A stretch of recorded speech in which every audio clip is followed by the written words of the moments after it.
നബി സല്ലല്ലാഹു അലൈഹി വസല്ലമ സുബഹി നമസ്കാരത്തിൻ്റെ ശേഷം തിരിഞ്ഞിരുന്നു കൊണ്ട് സഹാബിമാരുടെ മുഖത്ത് തറച്ചു നോക്കി, എന്താ നിങ്ങളൊക്കെ ചിരിക്കുന്നുണ്ടല്ലേ? സന്തോഷമാണ്, നിങ്ങൾ ചിരിച്ചുകൊള്ളൂ, നിങ്ങൾക്കൊക്കെ കിട്ടും എന്ന് നബി പറഞ്ഞു. എന്തായിരുന്നു സംഭവം? സക്കാത്തിൻ്റെ മുതൽ അബൂ ഉബൈദത്തുൽ ജറാഹ് ബഹ്റൈൻ എന്ന് പറയുന്ന ഇന്നത്തെ അൽ അഹിസ പ്രദേശത്ത് നിന്ന് മദീനയിലേക്ക് ഒരുപാട് സക്കാത്ത് മുതലുമായി വന്നിട്ടുണ്ട്. അത് പ്രവാചകൻ ഇവിടെ വീതിക്കും.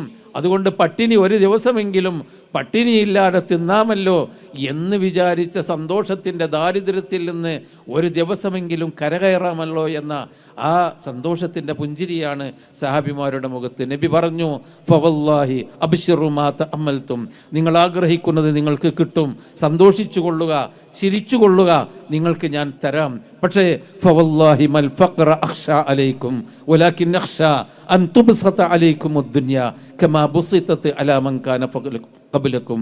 നിങ്ങൾക്ക് ദാരിദ്ര്യമുള്ളത് എനിക്ക് പ്രശ്നമല്ല. നിങ്ങളുടെ വയറൊട്ടിയാൽ, നിങ്ങളെ കയ്യും കാലും ഉണങ്ങി മെലിഞ്ഞുണങ്ങിയാൽ നിങ്ങളുടെ മനസ്സിൻ്റെ ഈമാൻ നഷ്ടപ്പെടുകയില്ല.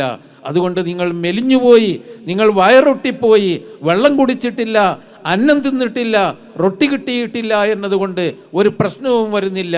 ഞാൻ എൻ്റെ വീട്ടിൽ 2 മാസക്കാലം പച്ചവെള്ളവും ഉണക്കക്കാരക്കയും തിന്ന് ജീവിച്ചിട്ട് എൻ്റെ ഈമാനിനൊരു തടസ്സവും വന്നിട്ടില്ല. പക്ഷേ വലാകിൻ അഖ്ശാൻ തുബ്സത അലൈക്കും അദ്ദുനിയ കമാ ബുസിതത് അലാ മൻ കാന ഖബലക്കും.